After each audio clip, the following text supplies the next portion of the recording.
The ego is the system that runs your sense of self. It is made out of thought patterns, emotions, and behavioral loops, and the stories that try to hold it all together. Left unchecked, it creates endless existential searching, chronic disconnection, and the persistent sense that something is wrong. The goal of my videos is clarity, to see your identity and its contradictions for what they are, named precisely, to finally understand what it is that we're all running away from.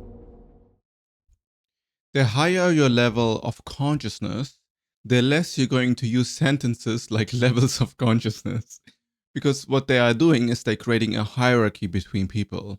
And now you're not seeing a person anymore, you're trying to figure out how much more spiritually advanced are you in comparison to this person. And what it means is that you have an ego that wants to compare yourself in a prestigious way amongst other people around you.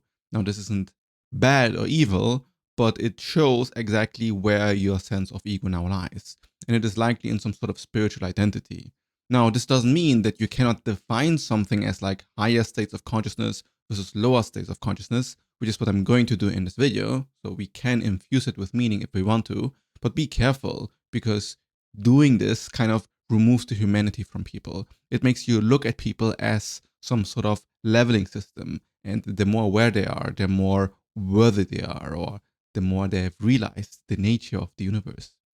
So moving away from this entire hierarchy thing in this egoic sense, there's clearly a difference between people who are completely stuck in their own reality bubble and cannot see other people's perspectives, and those who are open-minded and can empathize with one another even if their beliefs don't align.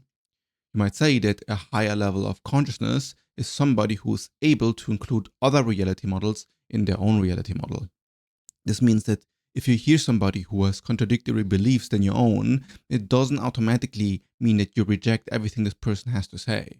You can still include wisdom of what they're saying into your own reality model because you don't see a fundamental contradictions. Later today or tomorrow, I will publish a Substack article that goes in depth of how you can organize a mind that is able to think in these paradoxes, that is able to hold different viewpoints at the same time. I call this thinking in superposition, which I think is exactly what is required for deeper intellectual understanding and compassion. Well, now on the lowest sense of awareness, you have very tribal-like thinking, where the only thing that really matters is your own survival and the survival of the tribe. And you don't really care about what the reality is and how reality functions. All you care about is that you and your tribe survives. And there you find a lot of superstitious activity, especially like in actual, tribal societies. There are sacrifices like animal sacrifices or even child sacrifices. You drop stuff into volcanoes because you want to appease the gods and stuff like this. And it's because you have not actually even expanded your sense of awareness to include how objective physical reality functions, but you're just guided by superstition. Well, let's sacrifice this goat just in case the gods will get mad at us if we don't. Now, on a wider level of awareness, you do actually include the physical reality as part of an extension of yourself.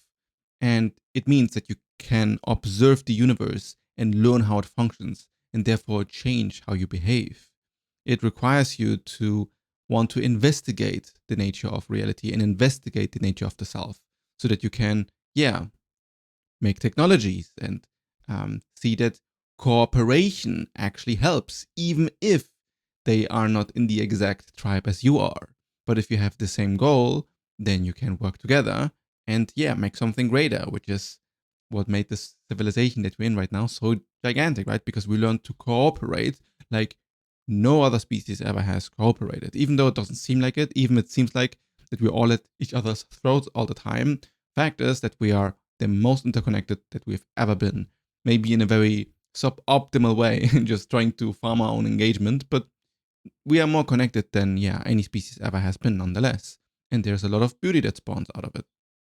Now, if you go a level higher, you actually move into a sort of, let's say, kind of religious frame. Like what I said before is just the like normal observation of reality, and I'm not talking about like some rigorous scientific process, but you move into a sort of state where you can see the unity with all things and have intimate compassion with other people, but you're still guided by some sort of moral grounding that keeps it all together.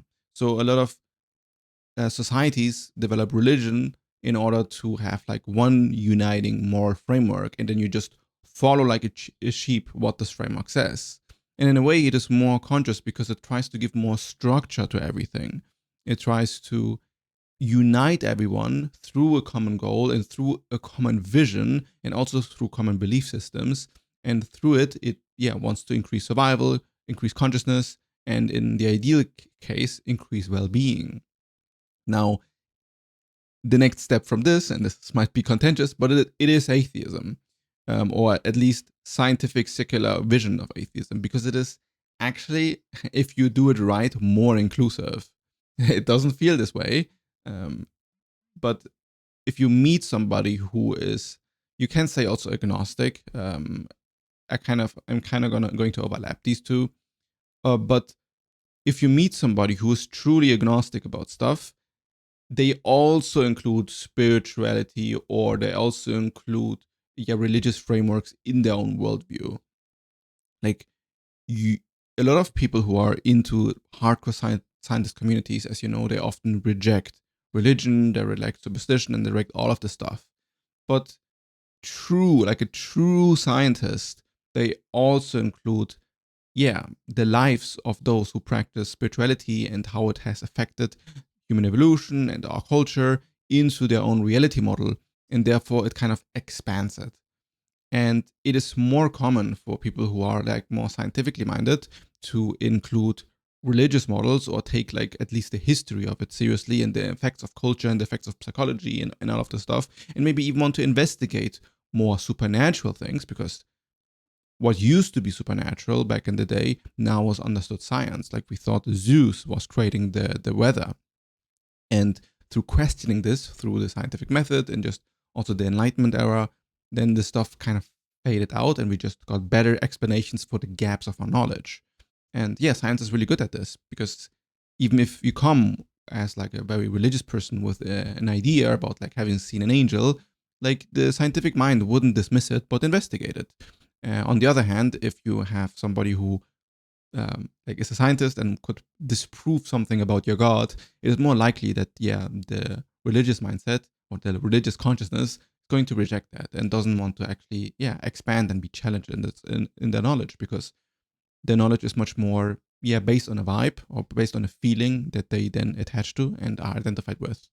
Not to say that scientists don't, or like secular people don't do the same, right? They do it with their own secular frameworks, and then now it's maybe near-death experiences, or psychedelic experiences, or meditation experiences, or shamanic experiences that are too odd to be investigated, because also the scientific method doesn't work as well, because you cannot measure it in this materialistic sense.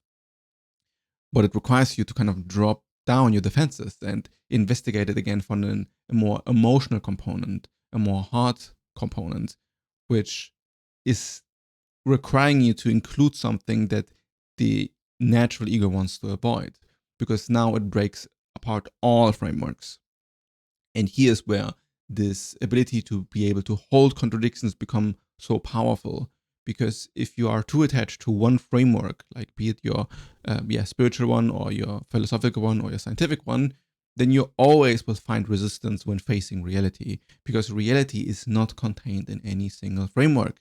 It can happen in so many different shapes, forms, and sizes. And this is, evident if you just are living life, right? There's no experience that is exactly the same as another experience.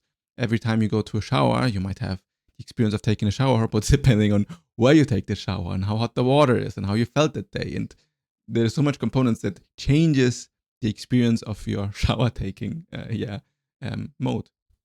So when I say different modes of reality, I mean all the different ways reality can be experienced. You can experience reality in the shower, but theoretically you could also experience reality as a spider eating a fly that has been caught in its web.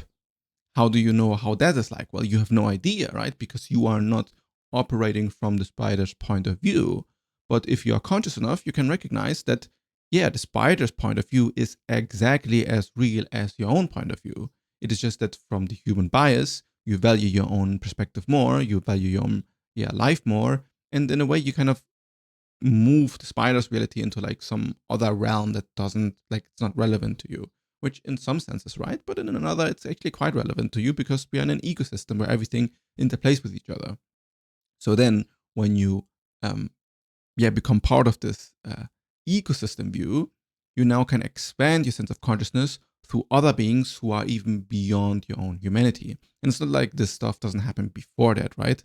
It's like a scale, but you can see throughout human history where, we have more rights for humans as we recognize ourselves more as one. We have more rights for animals as we recognize us more as one. So you might say that through human evolution, the secret evolution that is happening underneath is an evolution of consciousness, of recognizing oneness between everything and trying to harmonize that. I go really in depth of these like different societal scales and cultural evolutions of ego in this video that I've called Levels of Thinking, or All Levels of Thinking. It's an old video. I think it's more than a year old at this point, but I just reminded that I covered this very well there. It's like a kind of a beast of a video. You can see this here. The next mode then is, this unity consciousness, understanding everything as one. But still then, for most people, even when they can see the unity between all things, you have still kind of like a big self bias there, that even though you might believe everything is one, you still see yourself as like the most important character. And this is where you can differentiate between intellectual insight and actual psychological transformation. So you might intellectually understand everybody as one, but your mind is still grappling with the fact. Like, you're still overthinking, you're still caught in your own movies, you're still caught in your own narratives, you're still caught in your own mind per se.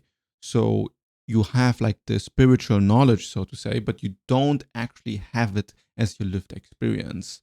And this is true from like all of these levels, but especially on these further levels. And here it also starts where people get the spiritual sense of ego, where they understand there's a consciousness collective underneath it all. And now they're trying to look for other people who have also the sense of perception that there's a unity between all things. And if other people who don't view it this way or don't see it this way are being met, then a lot of these people have a sense of superiority, or they talk in a way that is condescending, or they automatically dismiss what this other person has to say because it comes from like a lower frequency or a lower state of consciousness, which shows where the ego now exists in. And this can be very dangerous because the ego can exist so fully in the sense of being a higher level of consciousness that this like differentiation of the hierarchy is so vivid. Like, you're so certain that you are more advanced than other people, which in some way might be right, but then you get kind of locked into this hierarchy worldview. So you removed yourself from the societal hierarchies, you removed yourself from the need for prestige, you don't believe in the classic egoic delusions anymore, but replace them now with all your spiritual ego and spiritual egoic delusions, which is a shame because it locks you in to go further beyond and truly embody non-duality, which is where you can accept all contradictions. You can see that everything is truly one. There's no sense of separation, not even between objectivity and subjectivity. But then, it's paradoxical, right? Because I am clearly drawing distinctions in this video by telling you, if you are on this lower frame of consciousness, you are likely more driven by impulse, more driven by limiting beliefs, more in your own sense of self-preservation, not very much empathetic. You are likely more stuck in your own loops, like all of this stuff. And at the same time, I am saying that all these perspectives of having different levels of awareness is exactly what's causing you to be stuck. Because you're then always having the sense that you're not the same as a millionaire, not the same as somebody who lives on the street and doesn't who can afford a house. You are not the same as the people from this other country that you don't have any cultural relationships with. So the more you can see yourself as part of humanity, the more you're going to feel united. The more you can feel yourself as part of existence as a whole, like the force that makes everything appear, the more you're going to feel united. And in this sense, you really can have moments where you expand your sense of consciousness. And the feeling then is, yeah, there are different levels of consciousness, and there's the sense that you are from the inside expanding. And it's kind of like a hallucination because you're not actually expanding. The awareness is always the same. Like you are just aware of what is going on in your like awareness field, and it's always just this one and the same field.